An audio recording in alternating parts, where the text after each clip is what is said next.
तो दोस्तों हमारे भारत में 30 करोड़ बच्चे हैं, जिसमें पहली लहर में 4% बच्चे कोरोना से संक्रमित हुए थे।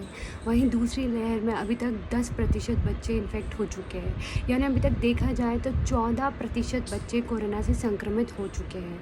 लेकिन 95% बच्चे जो है उन्हें हल्के लक्षण आए और वो घर में ही ठीक हो गए। कुछ 1% बच्चों को हॉस्पिटल की ज़रूरत पड़ी और 1 से भी कम परसेंट बच्चों को आईसीयू की ज़रूरत पड़ी। तो जो ये डाटा है वो बहुत अच्छा है, बिल्कुल डराने वाला नहीं है, क्योंकि जो बच्चों को लक्षण आ रहे हैं वो सिर्फ हल्के आ रहे हैं और सही समय पे उनका घर पे ट्रीटमेंट होने पे ही वो ठीक हो जा रहे हैं। तो नमस्ते दोस्तों, मेरा नाम है डॉक्टर गीतांजलि। आज इस वीडियो में हम यही बात करेंगे कि बच्चों में कोरोना वायरस के क्या लक्षण होंगे, उनका घर में हम कैसे इलाज कर सकते हैं और उनका कैसे ध्यान रखना है।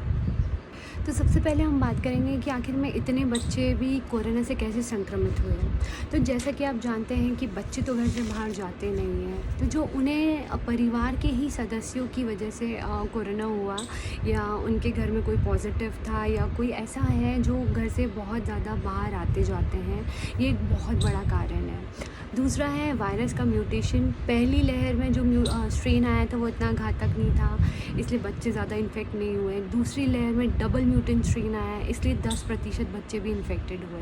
अब तीसरी में कैसा आएगा हमें कुछ आइडिया नहीं है। तो अब हम बात करेंगे कि बच्चों में कोरोना के क्या लक्षण हैं, क्योंकि हर बच्चा जो है अलग अलग लक्षण लेके आता है। तो इंडियन एसोसिएशन ऑफ पीडियाट्रिक्स ने इसे 4 कैटेगरी में डिवाइड किया है। सबसे पहली कैटेगरी वो है कि वो बच्चे जिनको कोई भी लक्षण नहीं है, यानी उनके घर में कोई पॉजिटिव है या वो किसी पॉजिटिव पेशेंट के कांटेक्ट में आए हैं। तो दूसरी कैटेगरी है हल्के लक्षणों की, यानी कि बच्चों को बुखार आना, सर्दी, गले में खराश, बदन में दर्द, पेट में दर्द, उल्टी, दस्त लग जाना और कोई खाने में स्वाद नहीं आना और स्मेल भी नहीं आना। तो ये हल्के लक्षण होंगे। तीसरी कैटेगरी है मध्यम लक्षण, मॉडरेट सिम्टम्स, यानी कि जब यही हल्के लक्षण ज़्यादा दिन तक बने रहे और या आपको गंभीर लग रहे हैं तो इसे हम मॉडरेट में डाल देंगे। इसी के साथ बच्चों को पेट में और आँत में भी प्रॉब्लम शुरू होने लगती है। और जो आखिरी कैटेगरी है वो है गंभीर लक्षणों वाली, जिसे सीवियर सिम्टम्स कहते हैं। इसमें बच्चों को जो है बुखार जो है 100 से ऊपर जो है बना रहता है लगातार, सीने में दर्द, सांस लेने में तकलीफ़ होने लगती है और बहुत ज़्यादा नींद और कमज़ोरी आती है। इसमें बच्चा जो है मल्टी सिस्टम इन्फ्लेमेटरी सिंड्रोम में चला जाता है और उसके जो शरीर के अलग अलग सिस्टम है, जैसे heart, lungs, kidney, skin, brain जो है, ये सब इन्वॉल्व होने लगते हैं। उन सब में इन्फ्लेमेशन होने लगता है और सब में तकलीफ़ें शुरू होने लगती है। तो ये सारी जो है कैटेगरीज़ है, ये सारे लक्षणों पे ध्यान देना बहुत ज़रूरी है। कुछ दोस्तों जो डेंजर लक्षण है उन पर ध्यान देना बहुत ज़रूरी है। जैसे जब बच्चा सांस ले रहा है तो उसके छाती में गड्ढा पड़ रहा है, या बच्चा नीला पड़ रहा है, पूरे शरीर में लाल चकत्ते पड़ जा रहे हैं, आंखें लाल पड़ रही है, हाथ पैर जो है वो ठंडे हैं या नाखून नीले पड़ रहे हैं, बहुत ज़्यादा सांस लेने में दिक्कत हो रही है, बच्चा पेशाब नहीं गया है, 3 से 4 घंटे से ऊपर हो गया है, बिल्कुल कुछ नहीं खा रहा है, आँखें अंदर की तरफ ढस रही है और आपको बहुत ही ऐसा लग रहा है कि इसका जो बिहेवियर है वो नॉर्मल नहीं लग रहा है। तो ऐसे जब भी कोई संकेत आए तो अपने डॉक्टर से तुरंत संपर्क करें।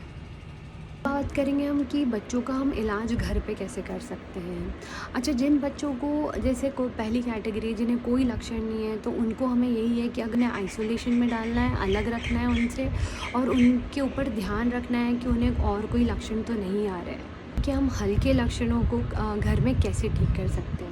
तो सबसे पहले आपको ये करना है कि अपने बच्चे को आइसोलेट करना है। 14 दिन का आइसोलेशन बहुत ज़रूरी है। दूसरा, अपने डॉक्टर को फ़ोन लगाइए और उन्हें सारे अपने जो है बच्चों को जो भी लक्षण आ रहे हैं वो सब कुछ डिस्कस कीजिए।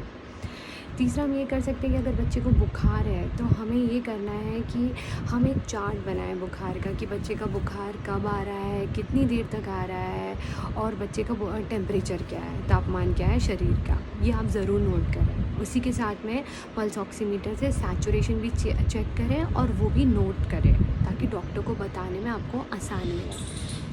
बुखार आने के लिए हम पैरासीटामोल दे सकते हैं, लेकिन डॉक्टर से डोज पूछ कर ले कितना लेना है, क्योंकि बच्चे के वज़न के अनुसार वो आपको बताएंगे और कितनी बार लेना है वो भी वो गाइड करेंगे। उसी के साथ आप बुखार कम करने के लिए गीले कपड़े की पट्टी भी रख सकते हैं। बच्चे को गले में खराश है तो उसको आप कुनकुने पानी में नमक डाल के 3 से 4 बार गरारे कराएं। उल्टी है, दस्त लग रहा है तो पानी की कमी बिल्कुल मत होने दें। ओआरएस पिलाइए, वो पाउडर फॉर्म में भी अवेलेबल है मार्केट में और लिक्विड फॉर्म में भी है।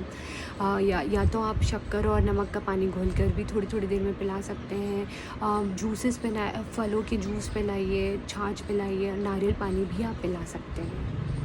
अच्छा, इस कैटेगरी में हल्के लक्षणों में अभी आपको कोई टेस्ट की ज़रूरत नहीं है और खान-पान का बस ध्यान रखिए और अच्छे से बच्चे का ध्यान रखिए।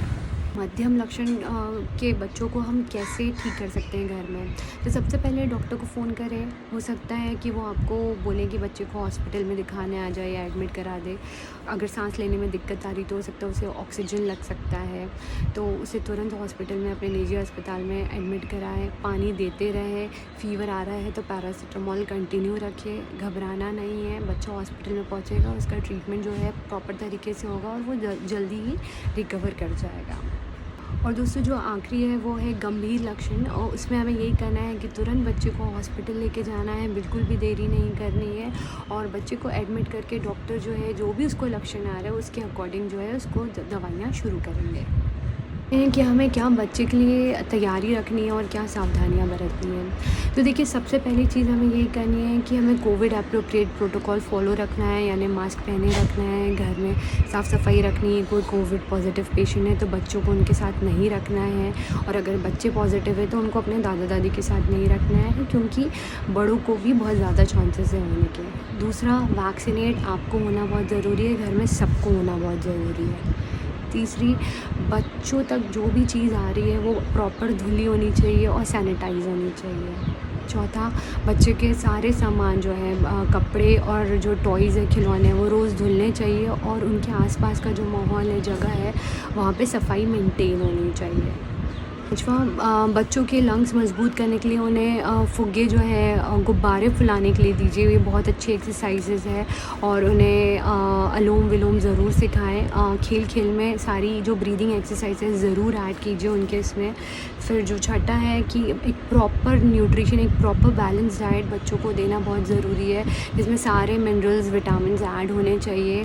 आप जो हरी सब्जियां खिलाइए, खट्टे फल ऐड कीजिए उनकी डाइट में, और कैल्शियम, विटामिन डी और जिंक जो है अपने डॉक्टर से पूछ के उनके बॉडी वेट के अकॉर्डिंग उनकी ये जो सप्लीमेंट्स हैं वो ज़रूर ऐड करें उनकी डाइट में। फिर आप कोई भी बैक्टीरियल और वायरल इन्फेक्शन को ख़त्म करने के लिए सबसे अच्छा है कि बच्चे को हल्दी वाला दूध दे। बच्चों को अवेयर कराइए इस बीमारी के बारे में, उसको डराना नहीं है, उनको समझाना है कि हमें कैसे सावधानी बरतनी है, मास्क कैसे पहनाना है, हैंड वॉश टेक्निक कैसी होती है, कैसे हाथ धोते हैं, कैसे सफाई रखते हैं, ये उनको आप सिखाइए। और आखिरी में यही है कि जो नवजात शिशु है उनको जो है अब माँ जो है स्तनपान ज़रूर करा सकती है, और वो मास्क पहन के उनको फीडिंग कराएं, और बच्चे को टच करने से पहले अपना हाथ अच्छे से धोएं, टच करने के बाद, फीडिंग कराने के बाद अच्छे से अपना हाथ धोएं, सैनिटाइज़ करें। जितना कम छोटे बच्चों को लेंगे उतना अच्छा होगा, और भीड़ वाले इलाके में और ज़्यादा लोगों के बीच में अपने बच्चे को ना भेजें। तो दोस्तों, यही सारी चीज़ें हैं जो हमें ध्यान रखना है अपने बच्चों को लेके। हमें अपना ध्यान भी रखना है और अपने बच्चों का भी। तो अगर आपको मेरी वीडियो अच्छी लगी है तो लाइक ज़रूर कीजिएगा और सब्सक्राइब भी। थैंक यू मेरा ये वीडियो देखने के लिए।